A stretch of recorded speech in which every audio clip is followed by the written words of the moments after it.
CJ Stroud spoke to the media yesterday, and two notable things. One, very few questions about the actual Tennessee Titans, which I don't worry that the Texans themselves are not looking directly at the Titans and trying to figure out a way to beat this team, no matter how heavily favored the Texans are. These teams are both in a bad situation. The Titans are in a worse situation than the Texans. But the one big thing, the hat, the Yankees hat thing that I know a lot of people really care about, and then I end up having to care about it because other people care about it, and it becomes a whole stupid thing. CJ was asked about it yesterday by Sarge in a really interesting exchange, and one that I liked. I don't know if you guys will like it or not, but there's a reason why I liked this exchange, and I'll tell you why.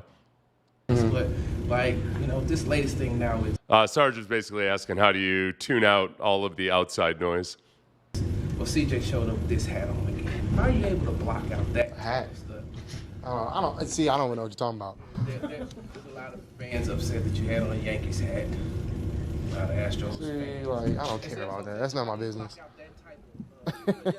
That's the type of stuff that's going on, and a lot of the fans that you may not hear, on that, but there's a lot of things that we all hear. I just want to know, how do you deal with blocking out? Yeah, I don't see none of it. I'm not on social media, I honestly, that everybody has, the right to their opinion. If they don't like what I wear, I would just not look at it if I was them. So I'm gonna wear what I want, and I don't think I'm being disrespectful. If I was being disrespectful, then that's a whole different, case. But at the end of the day, everybody's entitled to an opinion. I'm all good. But yeah, I just don't really pay attention to it, I just try to focus on what I can control and focus on the people who pouring on me and around me. So yeah.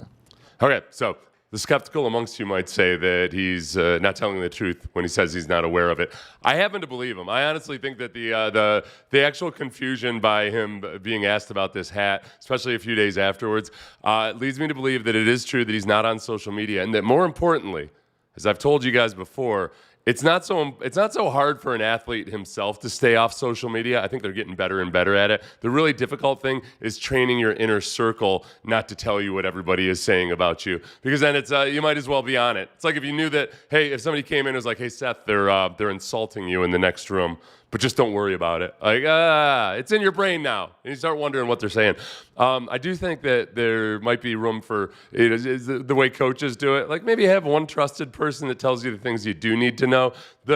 How CJ handled that, that's going to look a lot worse in transcript if somebody were to take it and say, I wear what I want, just don't watch me if you don't want to see it. Yeah, it was much different than the actual tone. But as we get into talking about actual football, I think that CJ has zero thought in his mind about the fact that he might be offending the sports fans in Houston. And I don't know, if you were informed of it, and maybe now I'll ask a question or something about it, it's a needless controversy, and it brings needless ill will that you don't need or the team doesn't need, but whatever.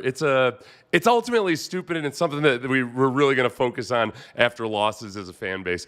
More into football now. CJ on going up tempo and what that means, because based on something that D'Amico said in the coaches show this week, and just with our eyeballs seeing that, okay, see, things seem to go better when they're up tempo. CJ on going up tempo. That's it could be going fast. It could be getting out the huddle faster. There's like a couple different ways you can go about it. But yeah, every offense wants to play with tempo and great urgency. We've been able to, to get on the ball fast and do things well, like in that light. So I think that stuff has been good for us. And I thought we've gotten better with our huddle operation. Getting out the huddle faster. So yeah, all that stuff is, great. And outside looking in, that's pretty much what that is. It's just being urgent to the ball and just playing, making the defense kind of play catch up. Yeah, no, Nick Haley today talked about it too, and everybody's going to speak about it in vague terms. There's no way in hell CJ's going to get up. Now, I would get genuinely angry about this. If he got up wearing, he could be wearing an Astros cap with a Rockets jersey on, but if he said, well, here's the game plan this week. You see, we plan on going out in NASCAR mode, and we're going to go warp speed at first drive, and we're just going to keep doing it until they stop us, and here's the plays we're going to run.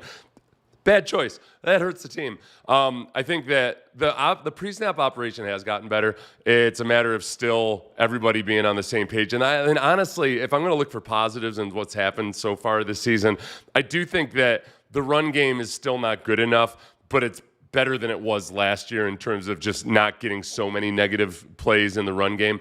The pre-snap operation is better. They just need to continue to refine it. And I'll play this next one. I think the question is from Landry Locker that speaks to some of the things about whether you're going up tempo, whether you're executing play action properly, all of that. Here is Landry asking CJ about how he's grasping the system.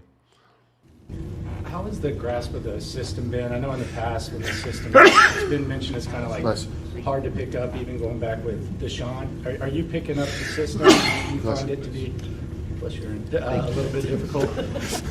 I wouldn't say it'd be difficult. It's just new. Like everything takes time. I think, it's something that, as you keep going along, keep pushing forward. And I think sometimes failure is some of the best recipe for, breakthrough.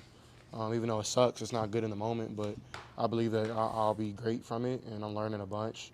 I think our team is starting to pick it up. But yeah, it's, like I said, it's a mixture of, doing some of the old stuff, that they've done in their past, Nick and but also, doing some things that we're good at. So we're just finding that balance right now. Okay, so when I think about some of the positives and what he's talking about there, if you're getting close, and it doesn't feel like you're getting close when the offensive output is what it's been, some of it is the missed shots downfield. Sometimes it's on CJ for an inaccurate throw. Sometimes it's on the offensive line for not having the right pass protection. Sometimes it's the connection between CJ and the receivers and how they're running their routes. It's a lot of things that they have been close on. And I'll take, for example, several of the deep shots in that game the other day. Look, if you complete 50% of your deep shots, you're doing really well. So you're just simply not going to connect sometimes. CJ could be playing at his peak caliber, number one, the potential, and he's still going to miss some throws downfield. The concepts and some of the things they did it. They were the right calls. That over to Nico, really the slot fade to Christian Kirk. The final play of the game for the Texans offense where Nico fumbled the ball, or whatever, the final important game of the play game. Like those were concepts that were working. Those things that they just need to do it more frequently. Obviously, the pass protection continues to need to get better. One thing that's positive about this week versus the Titans is that the Titans they're not doing anything well right now. You don't want to be the team where they turn that around, but they're not rushing the passer well, and they don't blitz well, or they don't blitz a lot. So the blitz that's given the Texans a lot of issues, I don't think it's going to be as much of a problem as it certainly was in the first couple games. I feel better about that. The Texans are a better football team. There's every 0-3 is different. Every 3-0 team is happy. Every 0-3 team is miserable in its own particular way. With the Texans, it's the misery of not having met expectations to an extreme degree. With the Titans, it's a little bit more of like, oh boy, this is going to be a long rebuild, isn't it? Longer than we thought.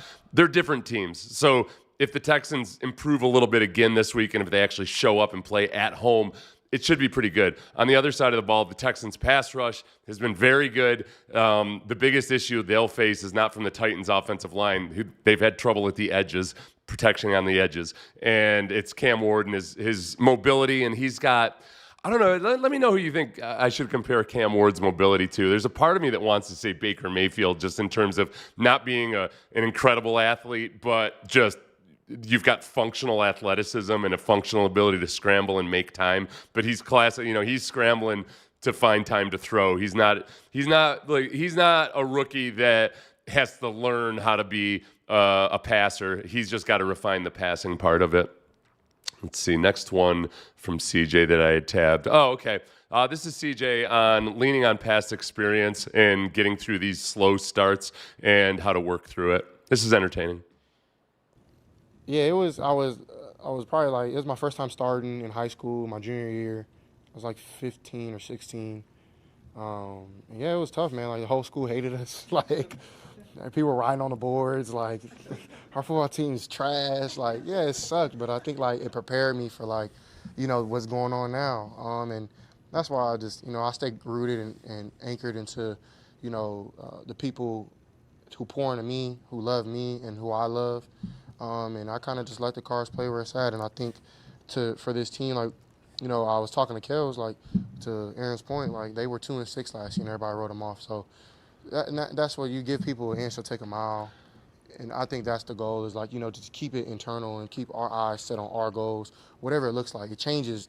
Like, we went 3-0, it would look different. You know, we went 1-2, it would look different. So every year's going to look different. So.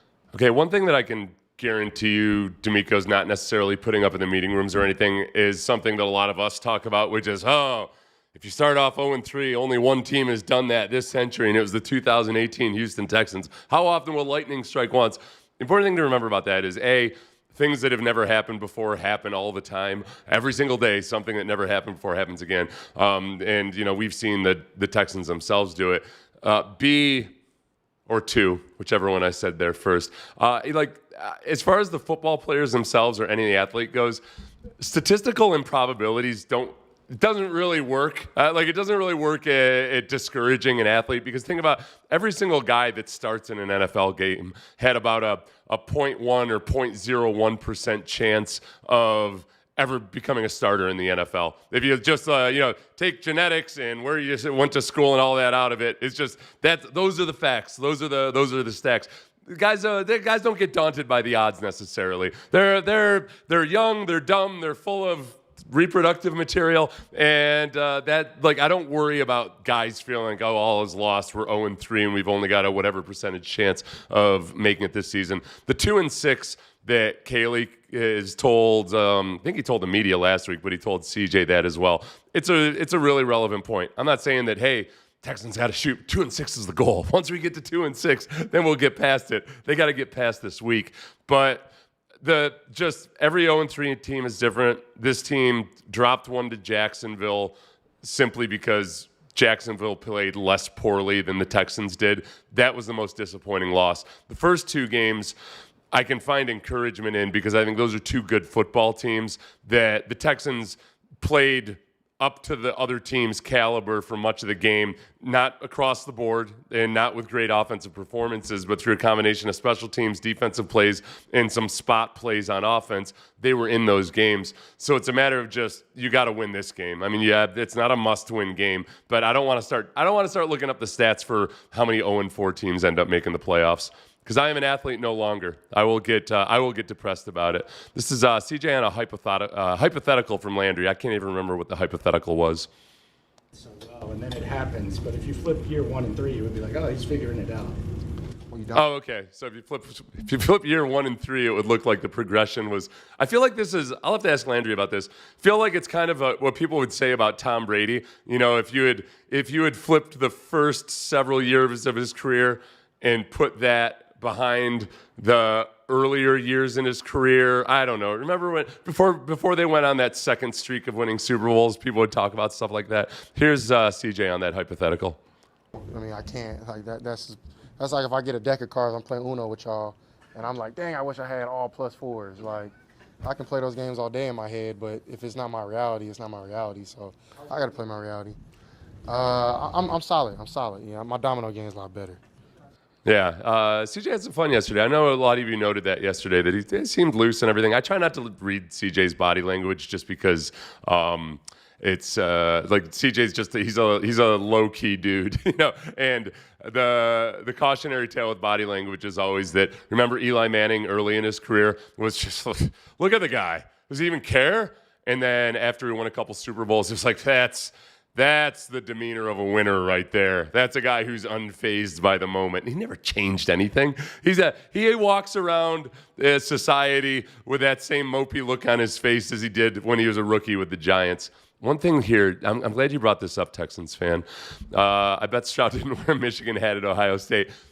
A little bit of a false equivalency, just because, like, obviously he's not wearing a Colts hat or something, you know. So I think it's a little bit different because they're different sports. I do think that CJ he genuinely doesn't think about it, and he probably doesn't realize, because I think he's doing a good job of staying in a silo of realizing that a lot of fans do get genuinely upset about it. I think if he understands that people do get genuinely upset about it, he probably wouldn't do it, and even if he disagrees with it. But that's neither here nor there.